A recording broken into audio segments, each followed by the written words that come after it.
Magandang araw sa inyo, Papa Dudut, at sa lahat ng mga Team Puyat na napapakinggan na sa umaga ang Papa Dudut Stories pero pakikinggan pa rin sa gabi.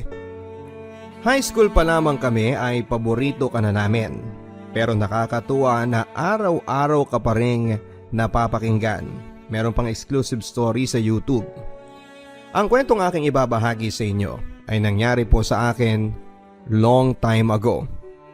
Sa totoo lang, Papa Dudut, is nothing to be proud of ang storyang ito.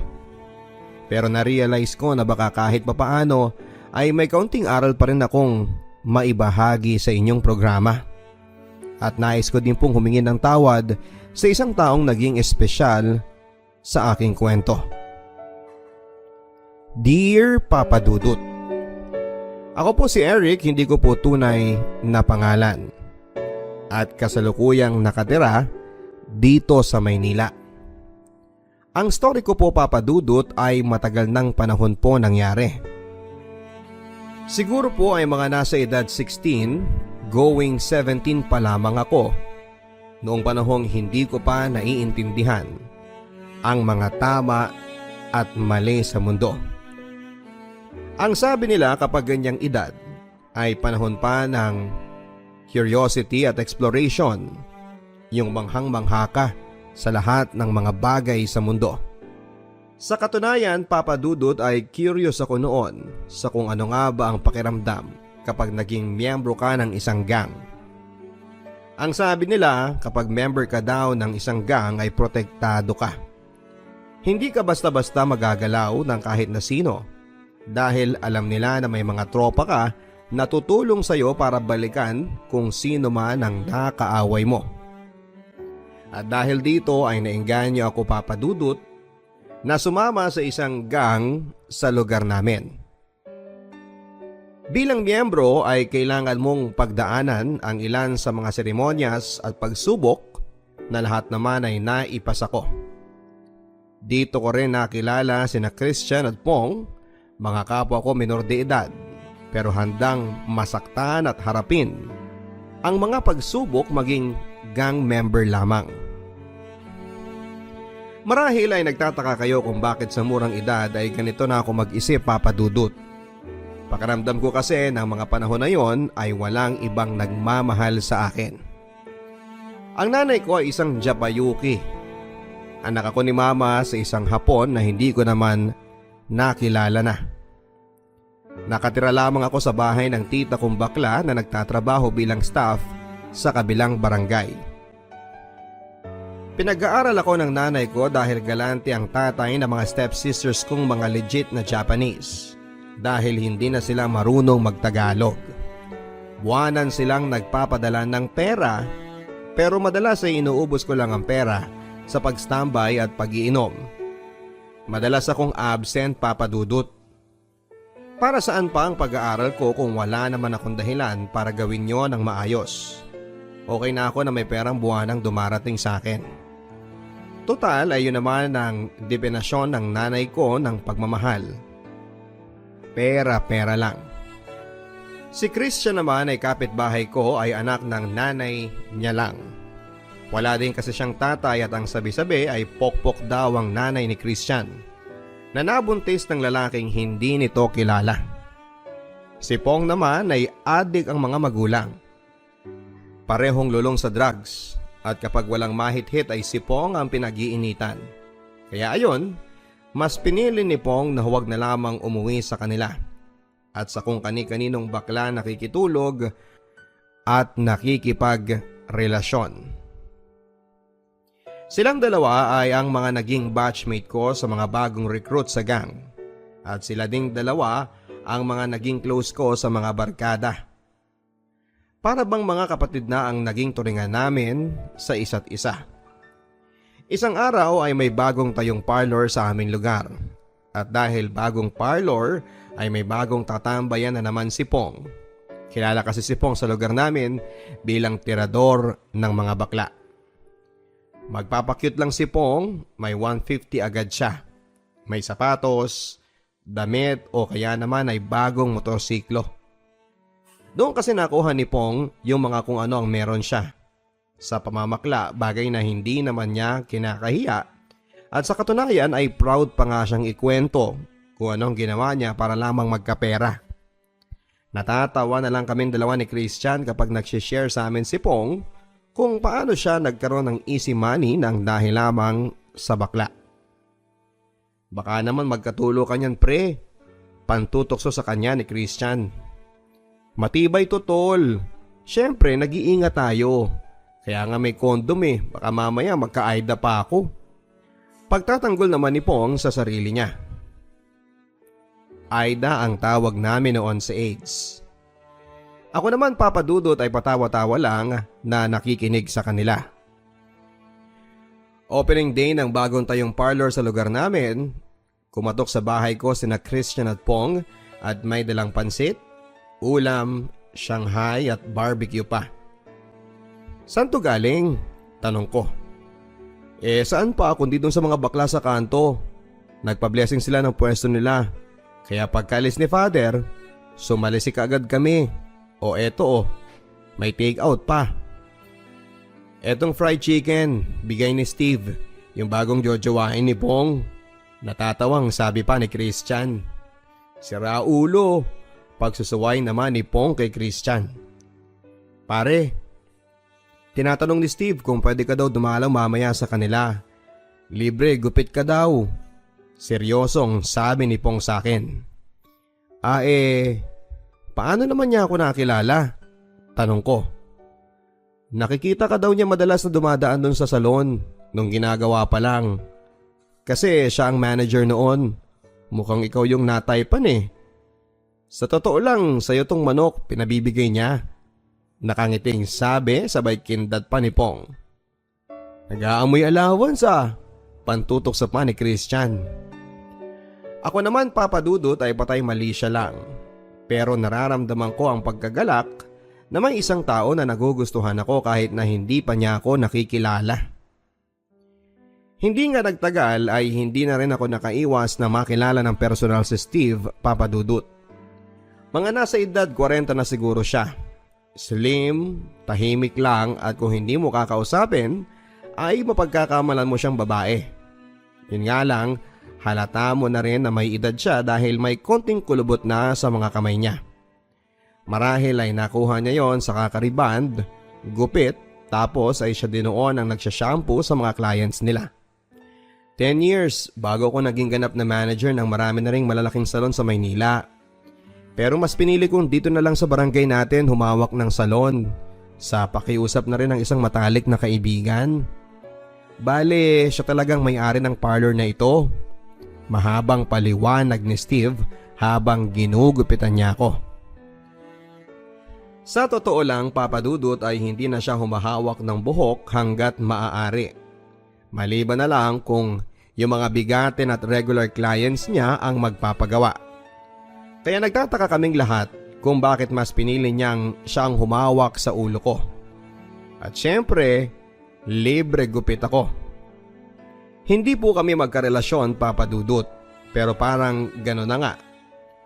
Madalas niya kasi akong pinapapunta sa salon kapag may kainan dahil birthday ng isang staff niya o kaya naman ay kapag nagpapakain siya ng merienda sa mga tauhan niya. Hindi lang ako ang naaambunan ng grasya, kundi pati sina Christian at sina Pong. Sa totoo lang, papadudot, ay hindi naman ako nahirapan na makibagay sa isang bakla na katulad ni Steve. Kasi nga tulad ng nabanggit ko sa inyo, ay may tito akong bakla na kasama ko sa bahay. Kapatid siya ng mama ko.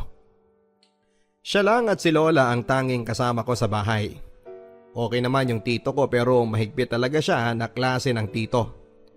Ayaw na ayaw daw niyang babarkada ako sa mga tambay at mas ayaw daw niyang mababalitaan na namamakla ko. Bakla na nga daw siya tapos ay namamakla pa ang pamangkin. Ipagkahiya ko naman daw siya sa mga kasamahan niyang staff sa kabilang barangay. Ang awkward ni Tito, hindi ba? Bakla na galit sa kapwa niya bakla. Paanong nangyari yon? Sa pag-usad ng mga araw ay mas lalong napalapit ang loob ko kay Steve at sa mga tao niya sa salon. Lahat kaming mga tropa ay parang mga may mga ka-love team na sa salon nila. Si Pong Papadudot ay naling sa isang baklang kalbo.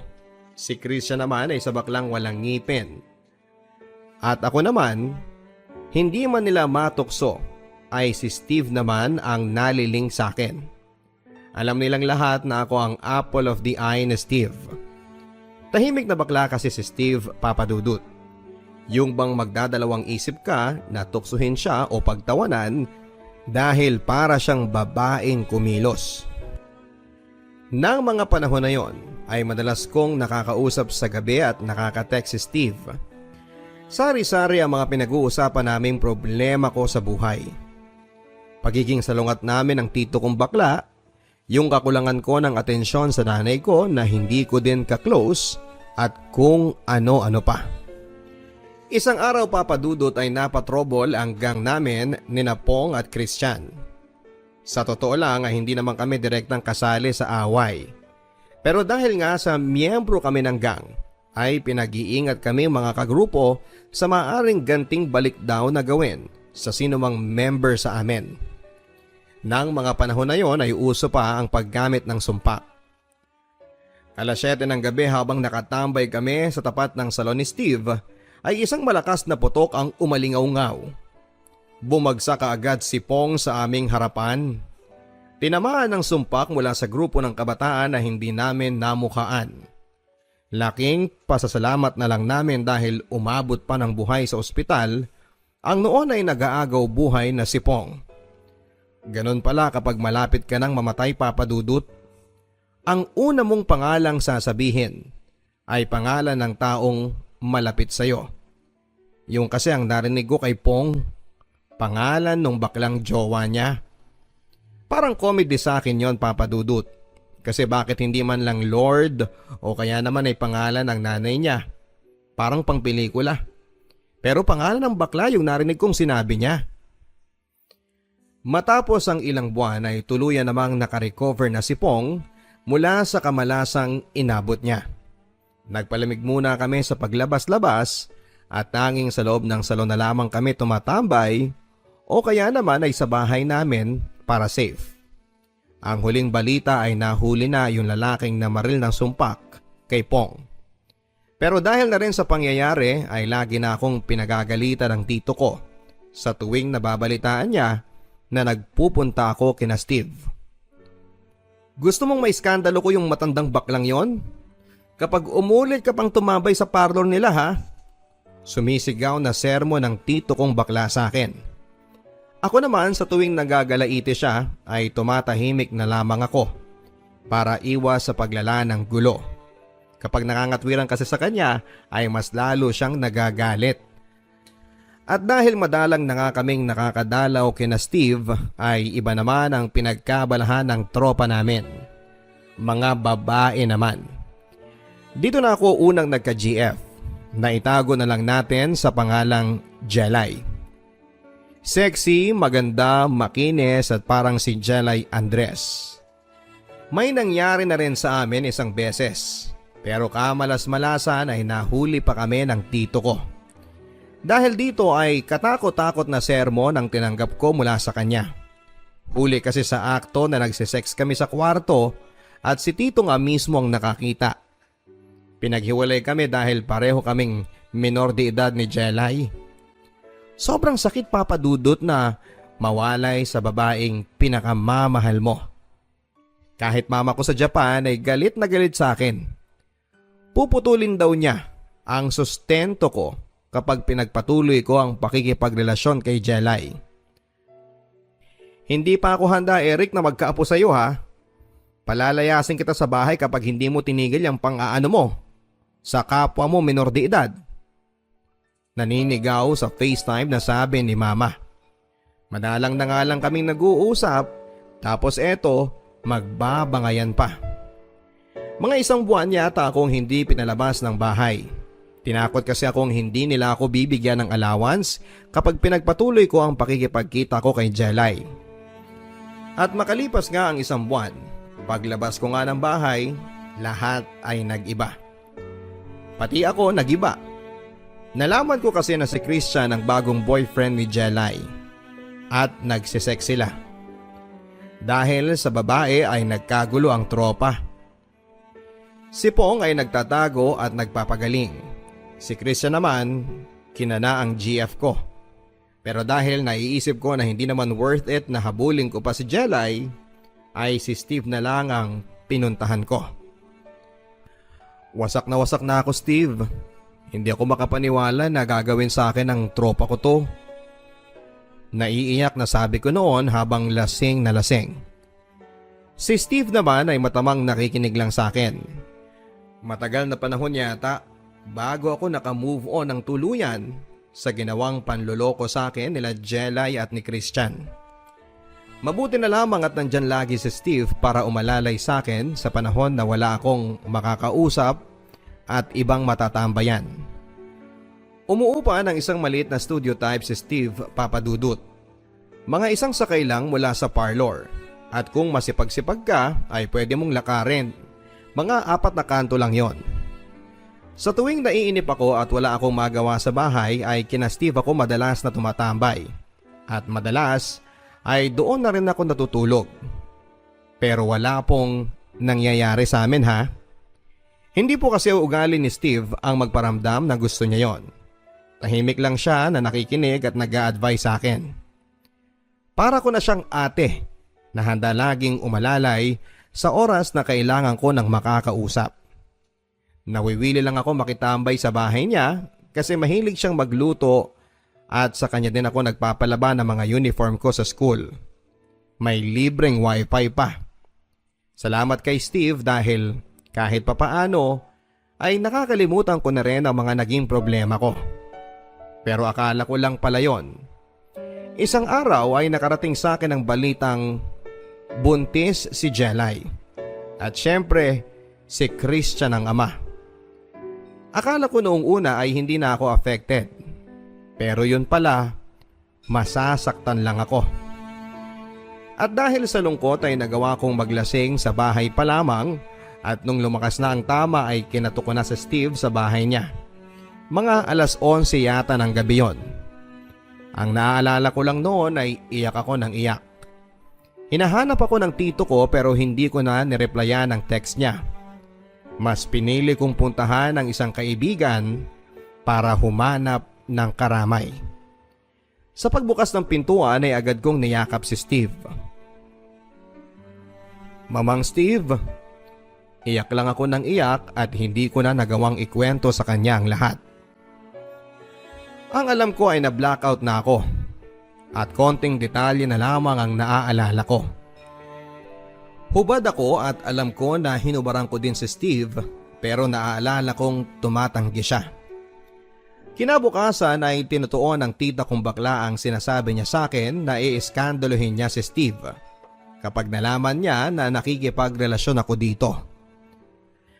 Papadudut, wala po kaming relasyon ni Steve. Pero dahil na rin sa ilang mga sumbong na nakarating sa tito kong bakla, ay pinabarangay niya si Steve.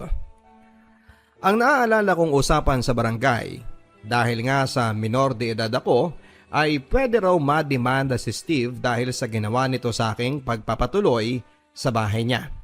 Pero dahil wala namang gustong tumistigo sa mga nagsumbong kay tito, ay hindi na naituloy pa ang demanda. Pinilit akong paaminin ng tito ko kung pumatol daw ba ako kay Steve pero wala siyang nahita sa akin.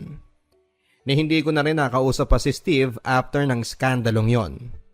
Dahil ni-lockdown na naman ako ng tito ko. Sa totoo lang Papadudut, bago pa nauso yung lockdown ay naging parokyano na ako ng pagiging lockdown sa bahay. Nakakalungkot lang Papadudut dahil ang huling balita ko kay Steve ay umalis na rin siya ng salon na minamanage niya.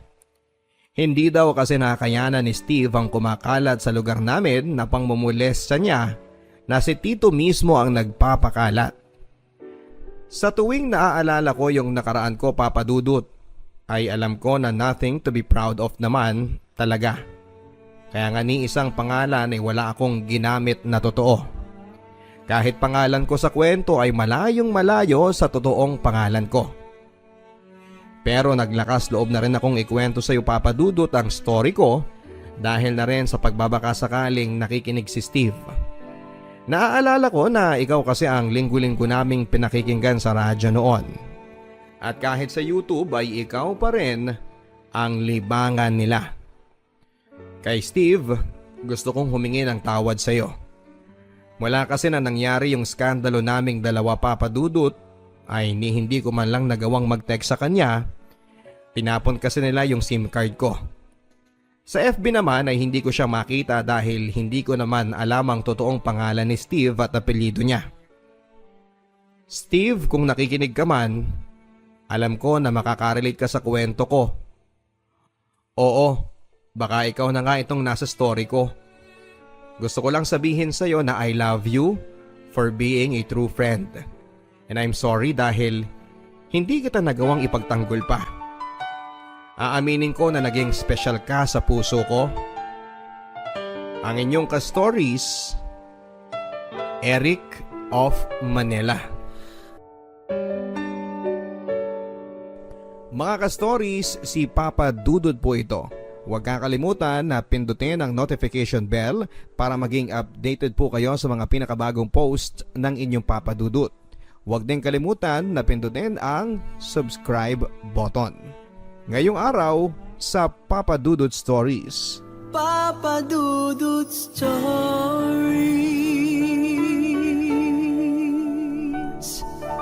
Mga ka-stories, ang kwentong aking babasahin ay mula sa ating sender na nagpapatago po sa pangalang Jonah. May tanong po si Jonah. Tulad niya ay pwede ka bang ma-in love sa isang tao na hindi naman mayaman? Pero alam mo na handa kanyang samahan sa hirap man o sa ginhawa.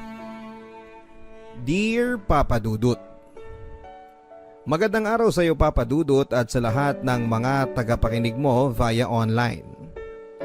Tawagin niyo po ako sa pangalang Jonah. Hindi ko po tunay na pangalan. 28 years old at tubong Olonga po.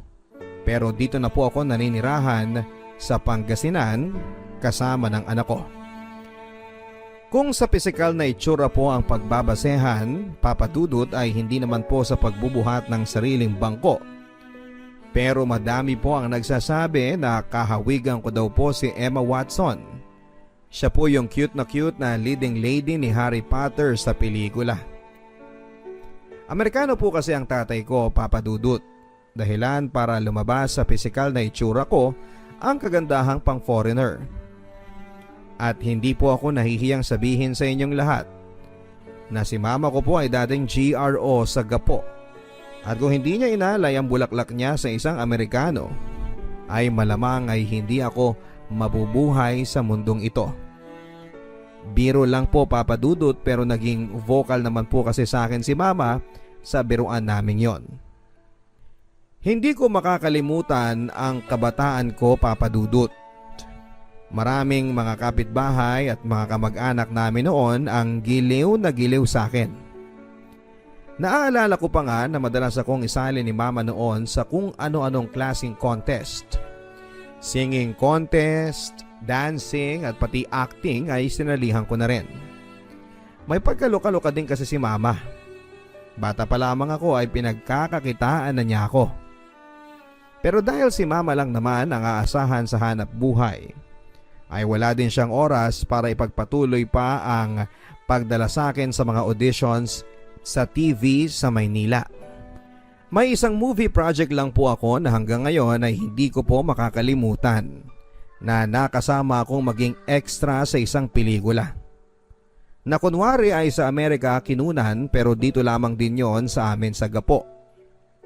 Asar na asar si mama dahil mabilis lang akong nahagip sa kamera. Tapos, end of my showbiz career na. Napabayaan kasi ni mama ang ipin ko, kaya naman sabay-sabay nabungi. Kaya hindi ko na rin nagawa pang sumalang pa sa auditions. Ang hinahanap kasi nila ay mga batang may magandang ipin. Maganda lang ako noon Papa Dudut, pero wala naman akong mga ngipin. Sa pagtagal ng panahon ay nasanay na lamang ako na kung sino-sinong mga kamag-anak ni mama ang nag-aalaga sa akin. Kapatid niya, pinsan at kahit pa nga kapitbahay namin ay hinahabilin ako ni mama sa tuwing rumarampa na siya sa bar na pinagtatrabahuhan niya. Marami din akong mga naging tito, uncle at daddy sa mga lalaking dumaan sa buhay ni mama. Pero wala ni isa sa kanila ang naging seryoso at nagtagal sa pakikipagrelasyon kay mama. Nabubuking kasi ni mama na karamihan sa kanila ay may mga sabit na rin. After 10 years ay unti-unti na rin kumupas at nawala ng asim sa mga customers si mama. Nag-retire na rin siya at the age of 40 plus. Nag-focus na lamang siya sa pagtitinda ng mga Tupperware, Avon at kung ano-anong networking company pa ang kinabaliwan niya. Natatandaan ko pa nga na lagi niyang sinisigaw noon ng power kapag nakikita niyang tinatamad akong pumasok sa eskwela. Flashback tayo sa panahon na nag-aaral na ako sa high school. Third year high school na ako noong nakilala ko po si Brian. Guwapo, moreno, hindi katangkaran pero malakas talaga ang appeal at sa katunayan ay marami talaga ang nagkakagusto sa kanya sa campus. Kung sa artista po na kamukha niya ang pag-uusapan ay si Rocco na sino kaagad ang maiisip mo. Naging classmate ko si Brian ng 1 taon lang sa high school. Pero nabalitaan ko na lang din na huminto na siya sa pag-aaral dahil po sa financial problem. Pero hindi ko akalain na sa paghinto niyang iyon ay magiging dahilan pala para maging close kaming dalawa. Sinasakay kasi niya ako sa tricycle na pinapasada niya ng libre. Hindi ko pala nabanggit sa inyo kanina na noong magkaklase pa lamang kami ay nililigawan na ako ni Brian. Pero dahil sa bata pa lamang ako noon ay bawal muna ang pakikipag-boyfriend. Matindi kasi ang bilin sa akin ni mama na huwag akong basta-bastang magpapauto sa mga lalaki. Dahil sa pare-pareho daw ang mga lalaki ng hulmahan. Lahat sila ay pare-parehong manloloko. Matapos makuha ang gusto sa babae ay iiwanan ka na lamang nito. Isang hapon, kauuwi ko lamang galing sa school nang nakita kong nagkakagulo sa labas ng bahay namin. Napatakbo ako ng mabilis nang makita kong pinagtutulungang buhatin si mama pasakay sa isang tricycle at dadalhin daw si mama sa ospital. Halos manlumo ako nang makita kong hinahabol ni mama ang kanyang hininga. Sumabay na rin ako sa service na maghahatid kay mama sa ospital. Sumunod naman si Brian sa amin. Ayon sa mga doktor na sumuri kay mama ay stroke daw ang naging karamdaman ni mama. Kaya pala nitong mga nakaraan ay madalas ko siyang naririnig sa pagsasabing nahihilo daw siya mula sa maghapon niyang pagpapasali sa networking na nasalihan niya. Nang mga oras na yon ay hopeless ang pakiramdam ko, Papa Dudut. Nalibot ko na ang lahat ng mga kamag-anak namin para lamang makapagsulisit ng perang gagamitin sa pagpapagamot ni mama. Mabuti na lamang at nandyan si Brian para magpasakay sa akin ng libre sa tricycle na pinapasada niya. Para lahat ng pwede kong puntahan para makahingi ng tulong ay napuntahan namin. Matapos ko pong mailabas si mama sa ospital sa tulong ng mga donasyon ng mga kaibigan at pamilya namin, ay panibagong dagok na naman ang susuungin ko sa kung saan kukunin ang perang pambili ng mga gamot ni mama. Saan ako kukuha, Papa Dudut, ng perang ipanggagastos namin sa pang-araw-araw? Sinubukan ko magtrabaho sa fast food, Papa Dudut, pero kulang ang kinikita kong pera sa pambayad pa lamang sa renta, kuryente at tubig namin. Mababaliw na ako noon sa kakaisip kung saang lupalop ng planeta ko kukunin ang perang ipangsosuporta ko sa nanay ko na may sakit. Dahil dito ay sinubukan ko din na hanapin ang tatay ko sa Facebook. Lahat ng Amerikanong kapangalan niya ay pinadalahan ko ng PM para magpakilala sa kanila sa pagbabakasakaling tatay ko sila. O baka kamag-anak nila ang tunay kong ama pero wala ni isa sa kanila ang nag-reply ng matino. At kung meron man ay gusto pa akong jowain. Hanggang sa isang text message ang natanggap ko kay Abby. Kaklase ko sa elementary si Abby na nagtatrabaho sa isang bagong bukas na bar malapit lang sa amin. Isa kasi siya sa mga na-text ko kung may alam na hiring na trabaho. Girl, nabalitaan ko ang ganap kay Mudra mo. Kaya naalala din kitang i-message. Hiring kami ngayon eh. Hindi kailangan ng diploma. Ganda lang te. Baka interesado ka. Tawagan mo lang ako o i-PM. Walang pagdadalawang isip papadudot ay tinanggap ko ang alok ni Abby na maging isang GRO. Kailangan kong magpakapraktikal. Alam ko kasi na hindi ako palalamunin ng pride ko kung mag-iinarte pa ako. Lalo na sa panahon na kailangan ako ni mama. Malaki kasi ang take home na pera gabi-gabi kaya naman napapayag ako ni Abby. Sigurado ka ba sa gusto mong mangyari? I mean, hindi ba delikado dyan? Seryoso ang tanong sa akin ni Brian. Bakit naman magiging delikado dito? Hindi naman ako magsusundalo o magpupulis. GRO Brian ang papasukan ko. GRO. Hindi pagpupulis. Kaya walang delikado ron sa gagawin ko.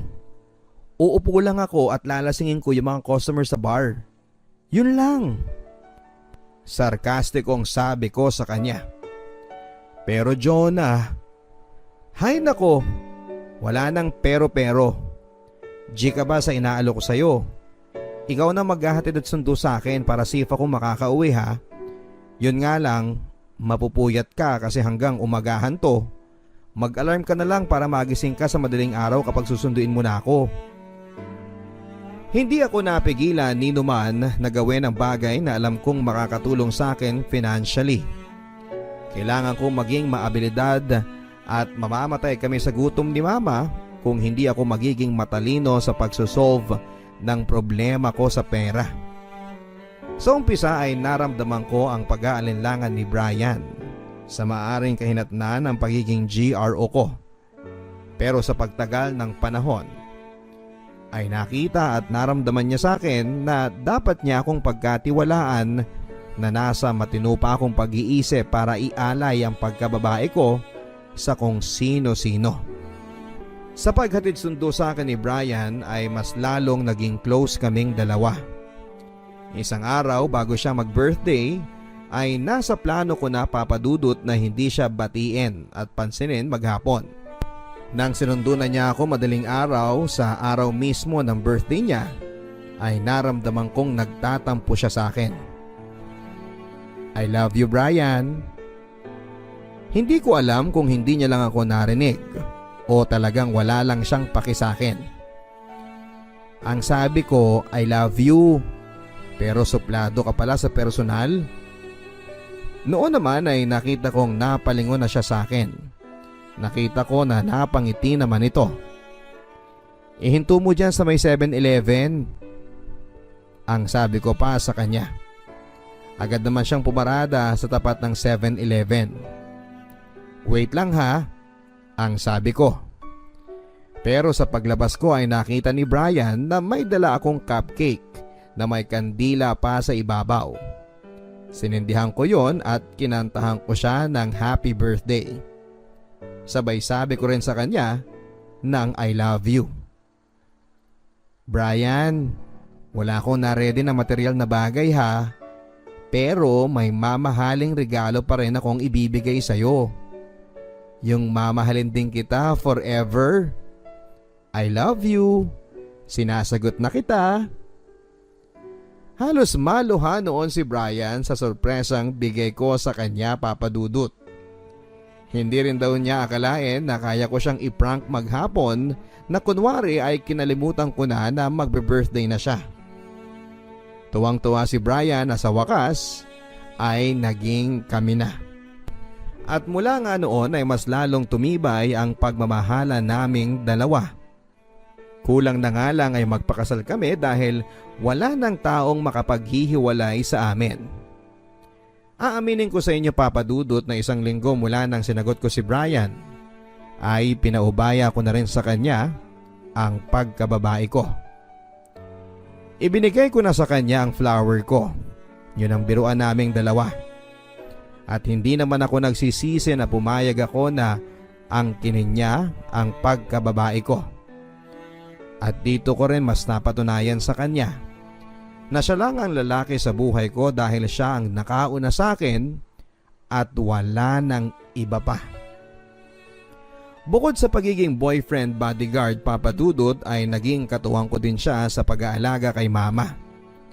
Sa bahay na rin siya madalas na tumatambay at natutulog. Hanggang isang gabi ay nakatanggap ako ng text galing kay Brian. Sinugod daw niya si mama sa ospital. Kailangan mo nang pumunta rito. Hinahanap ka ni mama bago siya nawalan ng malay. Matapos kong mabasa ang text na yon ni Brian ay dali-dali na ako nagpaalam sa boss ko para mag-early out. Pero hindi niya ako pinayagan at kailangan ko daw tapusin ang oras ng pag-table ko sa Koreanong customer namin. Umiiyak na ako noon habang nagmamakaawa. Pero hindi pa rin nila ako pinakinggan. Hanggang sa maisipan kong i-text na lamang si Brian na sunduin ako sa exit ng bar. Makalipas nga ng 15 minutos ay nagawa kong makatakas sa katable ko at agad din akong nakasakay sa tricycle ni Brian. Kitang-kita ako ng manager namin habang pasakay ng tricycle. Noon ay nakita kong nagmura pa ito at nagwala. At agad na inutos na sundang kaming dalawa ni Brian gamit ang pick-up. Hindi naman sila nahirapan na maabutan kami. Nang makalabas ng sasakyan ay agad na sinapok si Brian ang mga bouncer ng bar. Hindi pa sila nakontento. Binugbog sarado rin nila ang boyfriend ko. Pinaliwanag ko kay Mr. C, hindi po niya tunay na pangalan ng dahilan ng pagtakas ko, na kailangan kong pumunta sa ospital dahil nag-aagaw buhay ang mama ko. Pero hindi siya naniwala. At dahil ayaw ko pa rin sumama sa kanila pabalik ng bar, ay pinagbuntungan nila ng galit si Brian. Bugbog sarado sa kanila si Brian. At hindi pa nakontento si Mr. C. Pinaso niya ang ari ni Brian. Awang-awa ako noon kay Brian, Papa Dudut, pero wala akong magawa kundi ang umiyak na lamang at magmakaawa na ihinto nila ang pagpapahirap sa boyfriend ko. Mukhang nakadrag silang lahat sa walang awa nilang pagpapahirap kay Brian. Pasalamat na lamang kami sa Diyos dahil may napadaang mobil ng mga tanod. Kaya nakakuha ko ng tiyempo para sumigaw at humingi ng saklolo. Napatakbo na lamang silang lahat papasok ng pick-up nila para takasan ang ginawa nilang kalokohan kay Brian. Habang inihahatid nila kami sa ospital, ay kumuha pa ng impormasyon sa amin ng mga tanod para daw maitawag sa pulis ang ginawang pagkursunada sa amin. Pero mas pinili na lamang ni Brian na huwag ituro kung sino ang gumawa sa kanya nito. Naramdaman ko sa kanya, Papa Dudut, na gusto lang ni Brian na umiwas pa sa mas malaking gulo sakali mang balikan kami ng may-ari ng bar. Ako naman ay pinili ko na lamang na manahimik ng mga sandaling yon, bilang respeto sa naging desisyon ni Brian. Sa ospital ay agarang nabigyan ng karampatang gamot si Brian para sa paso niya at sa mga pasana na natamo niya. Nagigilty ako, Papa Dudut, sa mga nangyari kay Brian. Kung hindi sana ako nag-text sa kanya para sunduin niya ako, ay hindi sana siya naparusahan ng ganito. Pero nagpapasalamat pa rin ako kay Brian dahil sa kanya ay naabutan ko pang buhay si mama. Kinabukasan din noon, March 11, ay pumanaw na si mama dahil sa atake. Pero nagawa pa niya akong kausapin kahit na sandali. Sapat na raw sa kanya ang malaman na si Brian ang magiging katuwang ko sa buhay. Nagsorry din sa akin si mama dahil hindi daw niya ako nagawang bigyan ng komportabling buhay. Naiiyak na lamang ako noon habang sinasabi ko sa kanya na hindi mahalaga sa akin na maging mayaman. Ang mas importante sa akin ay ang makasama ko pa siya ng matagal. Pero yun nga, Papa Dudut, iniwan na niya ako ng tuluyan. Mahal na mahal kita, anak. Basta ipangako mo sa akin na mag-aaral ka. Ihinto mo na ang trabaho sa bar. Yun lang ang ilan sa mga importanteng nasabi sa akin ni Mama bago siya binawian ng buhay. Matapos mailibing ni Mama ay umalis na kami ng tuluyan sa Gapo. Yun ay para makaiwas na rin sa gulo, Papa Dudut. Kaya naman mas pinili namin na manirahan dito sa probinsya ni na Brian sa Pangasinan. Papa Dudut, nagawa ko po ang pinangako ko kay Mama na magbabalik po ako sa pag-aaral.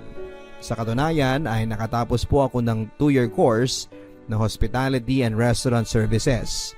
Sa tulong na rin ang suportang pinadala sa akin ng tatay kong Amerikano. Sa sobrang perang pinapadala niya sa akin ay nagawa ko din pong tulungan si Brian na makapagtapos din ng pag-aaral. Maswerte ako, Papa Dudut, na noong panahong humihingi ako ng tulong at hinahanap ko ang tatay ko sa Facebook ay isa pala sa mga nabigyan ko ng mensahe ay ang totoong tatay ko. Humingi din siya sa akin ng paumanhin sa nagawa niyang pagkukulang sa amin ni nanay. Sa ngayon, Papa Dudut, ay meron na po kaming isang anak at kinasal na rin po kami 5 years ago sa Huwes. Simpleng buhay lang po ang meron kami pero masaya naman ang aming pamilya. Si Brian ay kakatanggap lang po sa trabaho sa Dubai. Mga 6 months ago na po siyang nagtatrabaho doon sa isang restaurant at pinaplano na rin po naming sumunod ng anak ko sa daddy niya para doon na magtrabaho at magstay for good. Maraming salamat po sa inyo, Papa Dudut, at sa lahat ng inyong mga followers sa radyo at sa internet. Sana po ay na-inspire kayo sa kwentong aking ibinahagi. May tanong lang po ako sa inyong mga listeners, Papa Dudut. Tulad ko, pwede ka bang ma-inlove sa isang tao na hindi naman mayaman pero alam mo na handa kang samahan sa hirap man o sa ginhawa? Hanggang sa muli, ako po ang inyong ka-stories, Jonah ng Pangasinan.